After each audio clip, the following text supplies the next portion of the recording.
नमस्कार, मैं हूं ब्रजेश श्रीवास्तव और आप देख रहे हैं आप सबका पसंदीदा शो टॉक विद ब्रजेश। सीमा हैदर की कहानी लगातार सुर्खियों में है। सीमा हैदर की कहानी को लेकर भारत में बॉलीवुड में बनी एक फिल्म बजरंगी भाईजान का बार बार जिक्र आता है। उसमें एक किरदार जब पाकिस्तान पहुंचता है एक बच्ची को छोड़ने के लिए, उसके बाद वो भारत वापस लौटना चाहता है, लेकिन उसे भारत वापस लौटने नहीं दिया जाता। तब पाकिस्तान के अंदर एक मुहिम चलती है कि बजरंगी भाईजान को उसके देश वापस भेजा जाए या नहीं। आखिरकार उसमें उस किरदार की जीत होती है और वो शान के साथ पूरे लाओ लश्कर के साथ पूरे पाकिस्तान और हिंदुस्तान की जमात को इकट्ठा करके हिंदुस्तान की सीमा में दाखिल होता है। यह तो बात थी फिल्मी कहानी, लेकिन असल जिंदगी में सीमा हैदर की कहानी भी उस बजरंगी भाईजान की कहानी की तरह हो गई है। हिंदुस्तान में एक बहस जोर पकड़ने लगी है कि क्या सीमा हैदर को पाकिस्तान वापस भेजा जाना चाहिए या नहीं। दरअसल सीमा हैदर जिस तरह से केवल पबजी गेम के जरिए सचिन के संपर्क में आती है, उसके प्यार में पागल हो जाती है और उसके बाद उससे मिलने के लिए, उसके साथ रहने के लिए पाकिस्तान के बाद नेपाल और नेपाल के बाद भारत में दाखिल होती है और आकर के सचिन के साथ रहने लगती है और कहती है कि मैं हिंदुस्तान छोड़कर कहीं नहीं जाऊंगी। प्रधानमंत्री नरेंद्र मोदी से लेकर मुख्यमंत्री योगी आदित्यनाथ तक से गुजारिश कर रही है सीमा हैदर कि उसे हिंदुस्तान में रहने दिया जाए। लेकिन दरअसल कई ऐसी इस पूरे उसमें गतिविधियां हैं जो कहीं संदिग्ध नजर आती हैं। पूरी सीमा हैदर की कहानी में कई ऐसे लूपहोल्स हैं जो शक की सुई इस तरफ भी ले जाते हैं कि कहीं ऐसा तो नहीं कि सीमा हैदर एक किसी खास मिशन, खास एजेंडे के तहत हनी ट्रैप के लिए हिंदुस्तान भेजी गई है। कहीं ऐसा तो नहीं कि पाकिस्तानी स्पाई बनकर हिंदुस्तान में आई है सीमा हैदर। इस तरह के वो तमाम सवाल हैं और इन सवालों के पीछे कई वजह भी हैं। अभी एक बड़ा खुलासा हुआ कि सीमा हैदर का जो भाई है वो पाकिस्तानी फौज में है। इसके बाद अब और ज्यादा कहीं ना कहीं सवाल खड़े हो गए हैं कि एक जिसका भाई पाकिस्तान की फौज में हो, उसकी बहन हिंदुस्तान में, ये पूरा जो प्रेम प्रसंग चल रहा है इसकी एक नई इबारत लिख रही है। क्या इसके पीछे कोई कॉन्स्पिरेसी भी है क्या? कई सवाल खड़े हो रहे हैं। इससे पहले कुछ दिन पहले पाकिस्तान से एक 16 साल की एक लड़की इकरा भी हिंदुस्तान आई थी और ठीक इसी तरह उसकी कहानी भी कुछ इसी तरह से मिलती जुलती थी। इकरा 16 साल की एक पढ़ने वाली लड़की अपना स्कूल छोड़ती है। स्कूल छोड़ करके वो जो है पाकिस्तान से फ्लाइट पकड़ती है, नेपाल जाती है। नेपाल में उसको मुलायम सिंह यादव, जो उसका प्रेमी, यहाँ लूडो के चक्कर में, ऑनलाइन लूडो के जरिए उसकी दोस्ती हुई थी और वो मिलते हैं और उसके बाद उसके साथ हिंदुस्तान आ जाती है। हिंदुस्तान में रवा यादव के नाम से उसने अपना नाम भी बदल लिया, आधार कार्ड भी बन गया, शादी भी रचा लिया और रहने लगी। लेकिन 6 महीने बाद पता चलता है कि दरअसल वो पाकिस्तानी है और आखिरकार हिंदुस्तान की सरकार ने उसे वापस पाकिस्तान भेजने का फैसला किया और उसे डिपोर्ट कर दिया गया। इकरा तो पाकिस्तान वापस चली गई, लेकिन उसी इलाके से, उसी सिंध प्रांत के इलाके से ही सीमा हैदर आती है। और सबसे बड़ी बात यह है कि जिस वक्त इकरा हिंदुस्तान से जाती है, महज उसी से 1-1.5 महीने बाद ही सीमा हैदर का पासपोर्ट बनता है। सीमा हैदर उसके बाद पबजी के जरिए सचिन के संपर्क में आती है और उसके बाद अब जाकर के वो हिंदुस्तान में दाखिल हो जाती है, ठीक उसी तरह, उसी रास्ते से।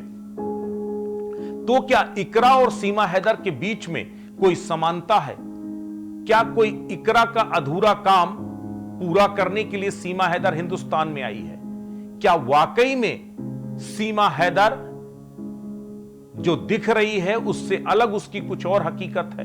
सवाल इसलिए और भी गहरा रहे हैं क्योंकि सीमा हैदर के पास 4 मोबाइल फोन थे। एक 5वीं पास एक महिला जो फर्राटे से अंग्रेजी बोलती है, फर्राटे से हिंदी बोलती है, और सबसे बड़ी बात यह है कि वो जिस इलाके से आती है, पाकिस्तान का सिंध प्रांत वो इलाका है जिसको सबसे ज्यादा महिलाओं के लिहाज से सबसे ज्यादा नारकीय स्थिति अगर कहीं है पाकिस्तान में तो सिंध प्रांत में है। और उस इलाके की एक महिला एक्स्ट्रा ऑर्डिनरी फॉरवर्ड है। जिस तरह से वो हिंदी बोल रही है, जिस तरह से वो भारतीय परंपरा, धर्म और लिबास इन सब को अपना रही है, उसको कहीं ना कहीं देखकर शक होता है। आप यकीन कीजिए, अगर आपको आज पाकिस्तान जाना पड़े, आपको पाकिस्तान के वहां के तौर तरीके, वहां के धर्म, वहां के संस्कृति, वहां इन सब को समझने में वर्षों लग जाएंगे। लेकिन महज 1 महीने के अंदर कोई महिला इतनी फॉरवर्ड कैसे हो सकती है? यूं लगता है कहीं ऐसा तो नहीं कि उसको पाकिस्तान में बाकायदा पहले हिंदुस्तान की रवायतों की ट्रेनिंग दी गई हो, क्योंकि ये कोई नई बात नहीं है। इससे पहले भी कई बार, हमेशा से लगभग होता रहा है इस तरीके जो स्पाई स्ट्रेटेजी है, इसमें इस तरीके के जो है अलग अलग जासूसों को अलग अलग रूप में भेजने की रवायत रही है। हिंदुस्तान ने भी, अगर आपको याद होगा, रविंद्र कौशिक को नबी अहमद शाकिर बनाकर पाकिस्तान भेजा था। 71 से पहले भारत ने सहमत खान को भी एक नई नवेली दुल्हन बनाकर सरहद पार भेजा था। ये वो कुछ नाम हैं जो बाद में खुले, बाद में जिनके खुलासे हुए। लेकिन इस तरह के ना जाने कितने अंडर कवर ऑपरेशन चलते रहते हैं हर एक देश के जासूसी के लिए। तो कहीं ऐसा तो नहीं कि सीमा हैदर है वो भी कुछ उसी तरह का एक जो है भेजा हुआ एक जासूसी पूरा मॉडस ऑपरेंडाई के तहत उसे ऑपरेट कर रही है यहां पर। इस तरह के कई सवाल हैं, लेकिन इन सवालों के बीच में एक ह्यूमन एंगल भी है, एक लव एंगल भी है। 2 मुल्कों की अदावत को, 2 मुल्कों की दुश्मनी को तोड़ने का सबसे सुनहरा और सबसे बेहतर माध्यम है प्यार। और प्यार के जरिए 2 मुल्कों को जोड़ने की कोशिश सीमा करती दिखाई दे रही है।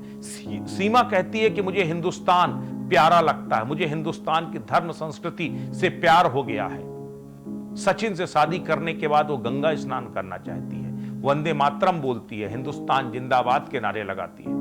वो कहती है मैं हिंदू धर्म स्वीकार कर चुकी हूं, हिंदू धर्म को मैं जो है हिंदू धर्म में रहना चाहती हूं। ये वो तमाम चीजें हैं जो सवाल भी खड़े करते हैं और सीमा हैदर के प्रति सिंपैथी भी क्रिएट करते हैं। और यही वजह है कि इस वक्त पूरे देश में एक बहस चल पड़ी है, बल्कि हिंदुस्तान ही नहीं बल्कि पाकिस्तान में भी एक अलग तरीके का माहौल सीमा हैदर को लेकर के होने लगा है। पाकिस्तान में यूं तो कुछ एक जो फिरका परस्त हैं, कुछ ऐसे तबके हैं जो धमकियां भी दे रहे हैं कि अगर सीमा हैदर को हिंदुस्तान से वापस पाकिस्तान नहीं भेजा गया तो पाकिस्तान हिंदुस्तान की ईंट से ईंट बजा देगा। इस तरह की तमाम धमकियां भी दी जा रही हैं। लेकिन इन सब के बीच हिंदुस्तान में एक अलग तरीके का माहौल है। हिंदुस्तान में बहस चल पड़ी है, लोग अलग अलग तरीके से अपनी राय दे रहे हैं। पाकिस्तान वापस भेजा जाना चाहिए सीमा हैदर को या नहीं, सचिन और सीमा को अलग कर देना चाहिए कि नहीं। सचिन, अब सीमा एक इमोशनल एंगल से बात कर रही कि अगर मैं पाकिस्तान वापस गई तो मेरे 4 बच्चों को और मुझे काट करके फेंक दिया जाएगा, मार दिया जाएगा मुझे।